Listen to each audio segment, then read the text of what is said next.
ఆరోగ్యం పద్మబంధు వితరతు నితరాం సంపదం శీతరశ్మిః భూలాభం భూమిపుత్రః సకలగుణయుతాం వాగ్విభూతిం చ సౌమ్యః సౌభాగ్యం దేవమంత్రి రిపుభయశమనం భార్గవః శౌర్యమార్కిః దీర్ఘాయు సంహికేయః విపులతరయసకేతు ఆచంద్రతారం అరిష్టాని ప్రణశ్యంతు దురితాని భయాని చ శాంతిరస్తు శుభం మేస్తు గ్రహా కుర్వంతు మంగళం. సర్వమంగళమాంగళ్యే శివే సర్వార్థసాధికే శరణ్యే త్రయంబకే దేవి నారాయణీ నమోస్తుతే. శ్రీ గురుభ్యో నమః. శ్రీ మహాగణాధిపతే నమః. శ్రీ మాత్రే నమః. Welcome to Meeravani YouTube channel. మీ డాక్టర్ సుందరి ప్రేక్ష. ముందుగా ప్రేక్షకులందరికీ శ్రీ క్రోధీనామ సంవత్సరం ఉగాది శుభాకాంక్షలు. మనందరం ఎదురు చూస్తున్న నూతన సంవత్సరం క్రోధీనామ సంవత్సరం వచ్చేస్తోంది. అందరికీ కూడా నూతన సంవత్సరంలో ఎలా ఉండబోతోంది, గతం కంటే మెరుగ్గా ఉంటుందా లేదా అనే విషయాలు తెలుసుకుని చాలా ఆసక్తికరంగా ఉంటాము. కాబట్టి ఈ వీడియోలో మనం శోభకృతికి వీడ్కోలు చెప్తూ శ్రీ క్రోధీనామ సంవత్సరానికి స్వాగతం పలుకుతూ ఎక్కువ కాలం ఒకే రాశిలో సంచరించే గ్రహాలైన గురు, శని, రాహు, కేతువులు, కుజరవుల సంచారం ద్వాదశ రాశుల వారికి ఎటువంటి శుభాశుభ ఫలితాలను ఇవ్వబోతున్నాయి ఈ సంవత్సరంలో. అలాగే ఈ సంవత్సరంలో మనందరి ఆదాయ వ్యయాలు ఎలా ఉండబోతున్నాయి, రాజపూజ అవమానాలు ఎలా ఉంటాయి, కందాయ ఫలాలు ఏం చెప్తున్నాయి, అనుకూలతలు పెరగడానికి ఎటువంటి పరిహారాలు చేసుకోవాలి, ఉద్యోగ లాభ సూచనలు ఉన్నాయా, ప్రమోషన్లు వస్తాయా, రాజకీయ రంగాల్లో ఉన్న వారికి ఎటువంటి విజయావకాశాలు మెరుగుపడతాయా, ఇలా అనేక విషయాలు ఈ వీడియోలో మనం తెలుసుకునే ప్రయత్నం చేద్దాం. అలాగే గురువు ఒక రాశి నుంచి ప్రతి సంవత్సరం ఇంకొక రాశి మారుతూ ఉంటాడు. ఈ రాశి మారే సమయంలో మనకి ఒక్కొక్క నదికి పుష్కరాలు ఏర్పడుతూ ఉంటాయి. ఈ క్రోధీనామ సంవత్సరంలో 1/5/24 నుండి గురువు మేషరాశి నుండి వృషభ రాశిలోకి ప్రవేశిస్తున్నాడు. వృషభ రాశిలో ప్రవేశించడం వలన నర్మదా నదికి పుష్కరాలు వస్తాయి. ఈ పుష్కరాలు మనకి 1/5/24 నుండి 12/5/24 వరకు మనకి పుష్కరాలు ఉంటాయి. ఈ నర్మదా నది ఈ పుష్కరాల సమయంలో ఎవరైతే గనక నర్మదా నదిలో పుణ్యతీర్థ స్నానాలు చేసినా, పితృకార్యాలు చేయటం వలన, దానాలు చేయటం వలన కూడా కార్యాచరణ చేయటం వలన చాలా మటుకు ఉత్తమమైన ఫలితాలు కలుగుతాయి. అలాగే ఇప్పుడు మనం చెప్పబోయే ఫలితాలు 9 ఏప్రిల్ 2024 నుండి 30 మార్చి 2020 వరకు వర్తిస్తాయి. ఫలితాలకు వెళ్ళబోయే ముందు మనందరి మీద కూడా ఆ లలితా పరమేశ్వర అమ్మవారి అనుగ్రహం సంపూర్ణంగా ఉండాలని ప్రార్థిస్తూ మీనరాశి.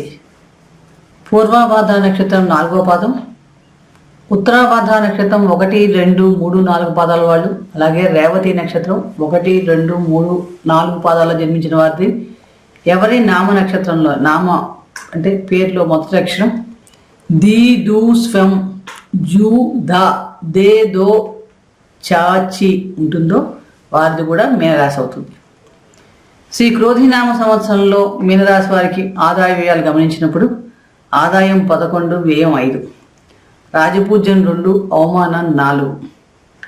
ఇక గోచార గ్రహస్థితి గురించి గమనించినప్పుడు ఈ సంవత్సరంలో రాశి దశమాధిపతి అయిన గురువు ద్వితీయ భావంలో రజతమూర్తిగా 34/24 సంచారం, తదుపరి 1/5/2024 నుండి తృతీయంలో స్వర్ణమూర్తిగా సంచారం చేయడం వలన ప్రారంభంలో చక్కగా మీకు మానసిక ఆనందం, ధనలాభ సూచనలు కనిపిస్తున్నాయి.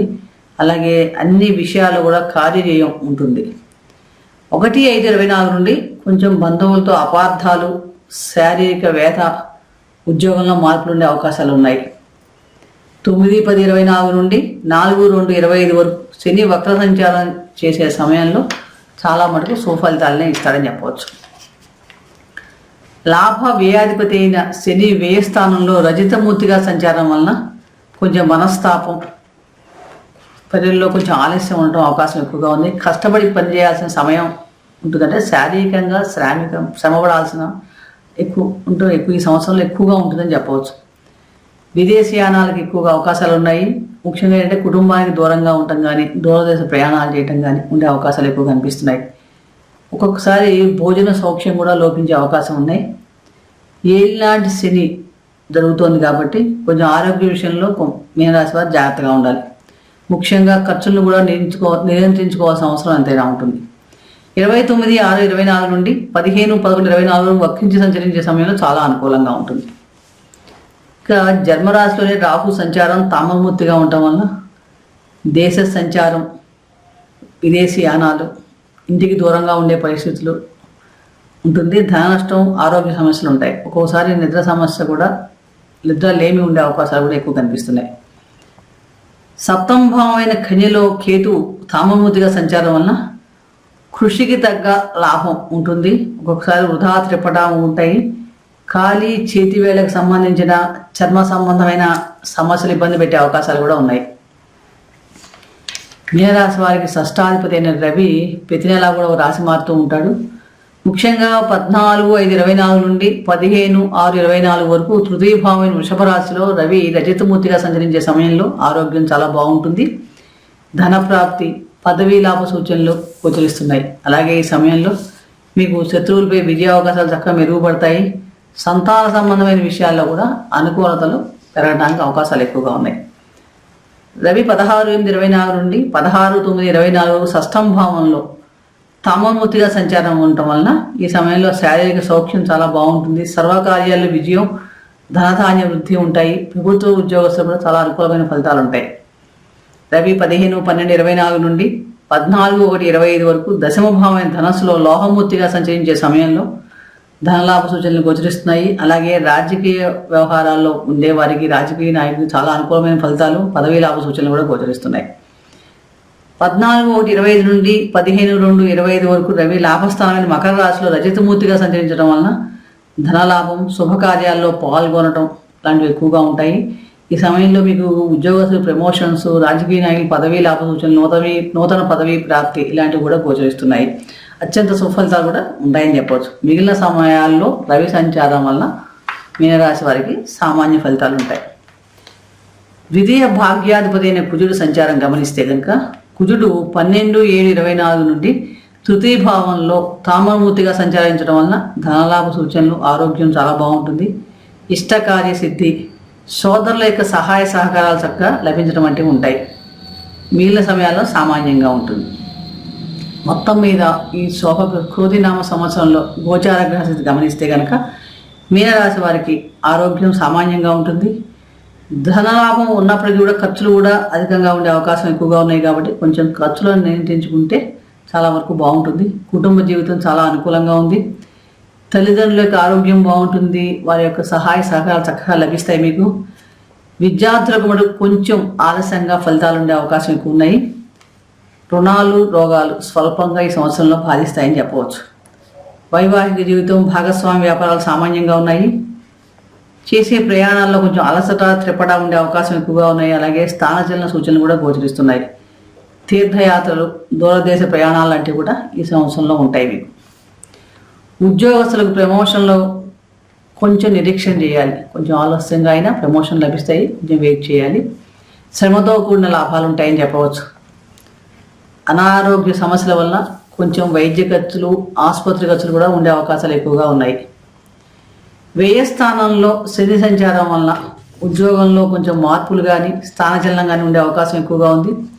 అలాగే జన్మరాశిలో రాహు సంచారం వలన కుటుంబంలో కొంచెం అపార్థాలు ఉండటం కానీ, మానసికంగా భయాందోళన ఉండటం ఇలాంటి అవకాశాలు ఎక్కువ ఉన్నాయి. కాబట్టి దుర్గా ఆరాధన చేసుకోవడం వలన చాలా మటుకు అనుకూలతలు పెరుగుతాయని చెప్పవచ్చు. ముఖ్యంగా మీనరాశి వారు మీ జన్మ నక్షత్రం రోజున శివాలయాల్లో 11 రోజులు 11 ప్రదక్షిణాలు చేయటం వలన చాలా మంచి ఫలితాలు పొందగలుగుతారు. అలాగే ఖర్చులను కూడా కొంచెం నియంత్రించుకోండి.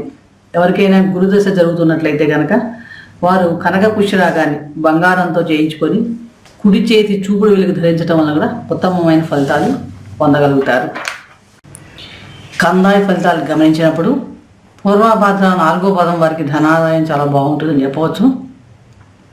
ఉత్తరాభాద్ర వారికి మొదటి 8 నెలలు ధనాదాయం చాలా బాగుంటుంది. చివరి 4 నెలలు సామాన్యంగా ఉంటుంది. రేవతి నక్షత్రం వారికి మొదటి 4 నెలలు ఆరోగ్య విషయంలో జాగ్రత్తగా ఉండాలి. 5 నుంచి 8 నెలల్లో రుణ సమస్యలు ఉండే అవకాశాలు ఎక్కువగా ఉన్నాయి. చివరి 4 నెలలు ధనాదాయం బాగుంటుంది. మొత్తం మీద మీనరాశి వారికి ఏలినాటి శని ప్రభావం వలన కొంచెం గ్రహానికి కొంచెం తక్కువగా ఉందని చెప్పవచ్చు. సంపూర్ణ అనుగ్రహం కలగాలి, శుభ ఫలితాలు పొందాలంటే కనుక చెప్పిన పరిహారాలు చక్కగా పాటించండి. అలాగే శివారాధన చేసుకోవడం, శివపంచాకి మొత్తం జపం చేసుకోవడం చాలా ఉత్తమమైన ఫలితాలు పొందగలుగుతారు. ఈ పరమేశ్వర అనుగ్రహం వల్ల మీకు ఈ సంవత్సరం అంతా కూడా సంపూర్ణ ఆయుష్, ఆరోగ్యం, ఐశ్వర్యం కలగాలని ప్రార్థిస్తూ, ఇలా ఆసక్తికరమైన విషయాలు తెలుసుకోవాలంటే కనుక మీరు ఈ ఛానల్ని సబ్స్క్రైబ్ చేసుకోండి. ఈ వీడియో మీకు నచ్చినట్లయితే లైక్ చేయండి, షేర్ చేయండి. సర్వే జనా సుఖినో భవంతు. శుభం భూయాత్.